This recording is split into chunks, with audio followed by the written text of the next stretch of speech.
नमस्कार सभी पेंशन धारकों का एक बार फिर से स्वागत है। दोस्तों, इस वक्त पेंशन धारकों के लिए बहुत बड़ी खबरें निकलकर सामने आ रही हैं। जी हां दोस्तों, ईपीआईएस 95 पेंशन धारकों के लिए पहली बड़ी खुशखबरी जारी है। ईपीआईएस 95 पेंशन कंफर्म को लेकर बहुत बड़ा अपडेट चुकाया गया है।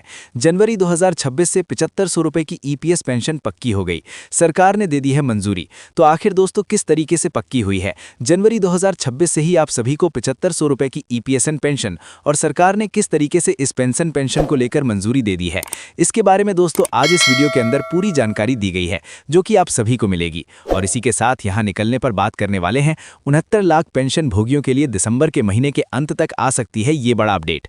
जी हां दोस्तों, 8th पे कमीशन को लेकर बहुत बड़ा न्यूज पैकेज लेकर आया है। ताज़ा खबरें आ गई हैं। कर्मचारियों और पेंशन भोगियों के लिए इस महीने जो बड़ा दांव चल रहा है उसके बारे में बताया जा रहा है। तो इस महीने कर्मचारियों और पेंशन धारकों के लिए कौन सा बड़ा मैदान बताया जा रहा है, इसके बारे में भी दोस्तों आज इस वीडियो के अंदर बात करेंगे। इसलिए आप सभी पेंशन धारकों से निवेदन है कि दोस्तों आज का ये वीडियो आप सभी के लिए बहुत ज्यादा खास होने वाला है। इस वीडियो को आप शुरुआत से लगाकर लास्ट तक एंड तक पूरा जरूर देखिएगा। और इसी के साथ हमारे चैनल पर नए हैं तो चैनल को सब्सक्राइब कर दें और वीडियो को जो है लाइक जरूर कर दें। तो चलिए बिना किसी देरी के सबसे पहली बड़ी खबर की ओर चलते हैं। जानते हैं कि आखिरकार ईपीएस 95 पेंशन हैक को लेकर कंफर्म न्यूज किस तरीके से आ चुकी है। पक्का हो चुका है जनवरी 2026 से 7500 रुपए की ईपीएस पेंशन सरकार ने दे दी है इसको लेकर मंजूरी। तो सरकार ने कब मंजूरी दी है, कैसे मंजूरी दी है, 7500 रुपए की पेंशन को लेकर कौन सा बड़ा अपडेट निकल कर आया है, चलिए विस्तार से यहाँ पर आप सभी को जानकारी देते हैं। जी हाँ दोस्तों, पक्का हो गया। जनवरी 2026 से 7500 की पेंशन मिलने की खबर ने देश भर के लाखों कर्मचारियों और पेंशन भोगियों को बड़ी राहत दी है। लंबे समय से ईपीएस पेंशन बढ़ाने की मांग उठ रही थी, क्योंकि मौजूदा पेंशन राशि महंगाई के इस दौर में पर्याप्त नहीं मानी जा रही थी। कर्मचारी संगठनों, ट्रेड यूनियनों और पेंशनर्स एसोसिएशन ने सरकार के सामने लगातार ये मुद्दा रखा कि न्यूनतम पेंशन सम्मानजनक जीवन के लिए जरूरी है। अब सरकार की मंजूरी के बाद ये स्पष्ट हो गया है कि जनवरी 2026 से ईपीएस के तहत न्यूनतम 7500 रुपए की मासिक पेंशन जो है वो अब सभी के लिए दी जाएगी। जी हाँ दोस्तों, जनवरी 2026 से लागू हो जाएगा ईपीएस पेंशन का नया नियम। तो सरकार ने स्पष्ट कर दिया है कि एम्प्लॉय पेंशन स्कीम 1995 में ये बढ़ोतरी जनवरी 2026 से ही लागू होगी, ताकि सभी पेंशन जो पात्र पेंशन भोगी हैं उनको एक समान लाभ यहां से मिल सके। नए नियम के तहत न्यूनतम पेंशन 7500 रुपए तय की गई है, जिससे कम पेंशन पाने वाले कर्मचारियों की आय में सीधा सुधार होने वाला है।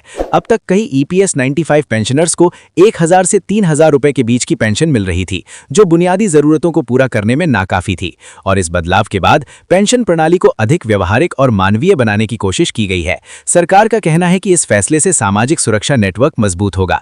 रिटायरमेंट के बाद कर्मचारियों को आर्थिक चिंता से राहत मिलेगी। साथ ही ये कदम भविष्य में ईपीएस को और भी अधिक प्रभावी बनाने का आधार भी यहां से तैयार करने वाला कदम बताया जा रहा है।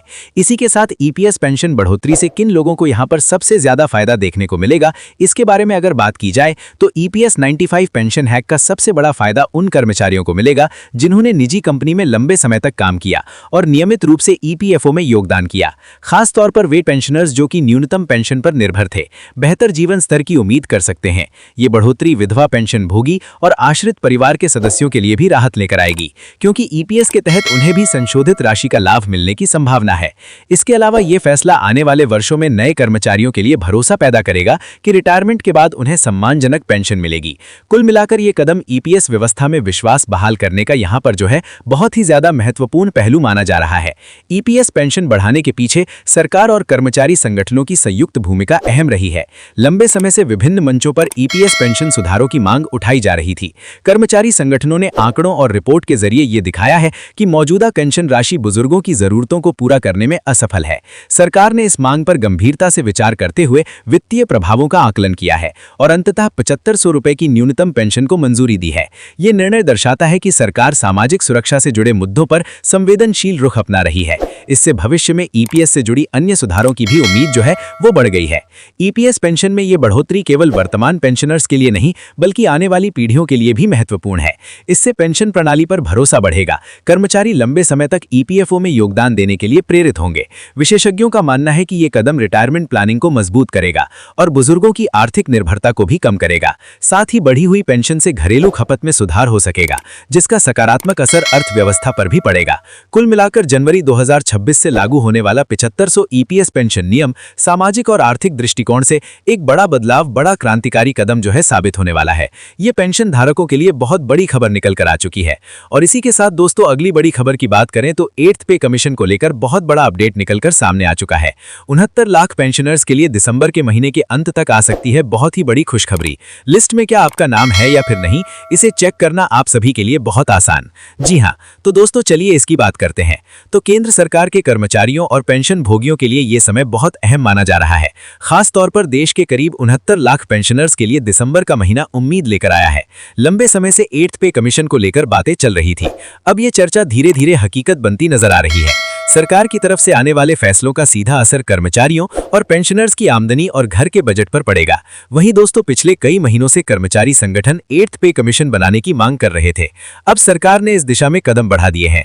जानकारी के अनुसार 8th सेंट्रल पे कमीशन के लिए जरूरी नियम और दिशा निर्देश तय करने की प्रक्रिया को तेज कर दिया गया है। इसका मतलब यह है कि अब आयोग अपना काम औपचारिक रूप से शुरू कर सकता है। सबसे राहत की बात यह है कि इस बार पेंशनर्स को खास महत्व दिया जा रहा है। आयोग सिर्फ सैलरी ही नहीं बल्कि पेंशन और रिटायरमेंट के बाद मिलने वाले फायदों को भी यहां पर देखने वाला है। 8th वेतन आयोग लगभग 69 लाख पेंशनर्स और 50 लाख कर्मचारियों को फायदा दे सकता है। इसके लागू होने की संभावित तिथि 1 जनवरी 2026 मानी जा रही है। इसका मुख्य उद्देश्य वेतन और पेंशन में बढ़ोतरी करना। फिटमेंट फैक्टर 2.28 से 3.0 के बीच यहां पर जो है रह सकता है। फिलहाल महंगाई भत्ता करीब 58% यहां पर मिल रहा है। इसी के साथ कर्मचारी संगठनों का कहना है कि महंगाई बहुत बढ़ चुकी है, इसलिए सैलरी कम से कम 20 से 35% तक की बढ़ोतरी होनी चाहिए। जबकि बेसिक सैलरी बढ़ती है तो उससे जुड़े भत्ते जैसे कि मकान भत्ता, यात्रा भत्ता भी अपने आप ही बढ़ जाते हैं।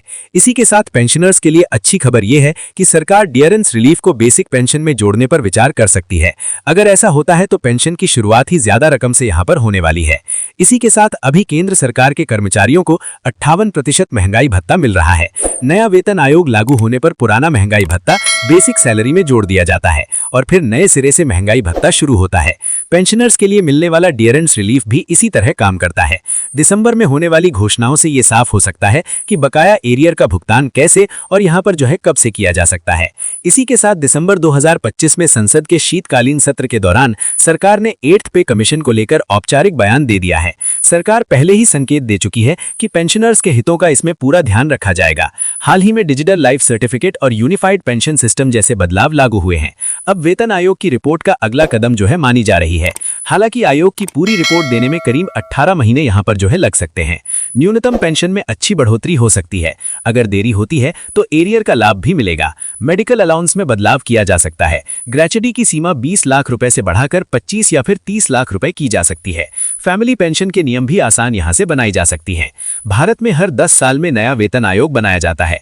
7वां वेतन आयोग 2016 में आया था, इसलिए 26 में 8 वेतन आयोग का आना तय माना जा रहा है। सभी पहले के आयोगों के मकसद कर्मचारियों की क्रय शक्ति, प्रतिभाएं और ATH वेतन आयोग भी अलग अलग श्रेणी में राहत की घोषणा को लेकर मुख्य काम कर रहे हैं। इसी के साथ सभी पेंशन भोगियों को अपना सेवा रिकॉर्ड और बैंक की जानकारी अपडेट रखनी चाहिए।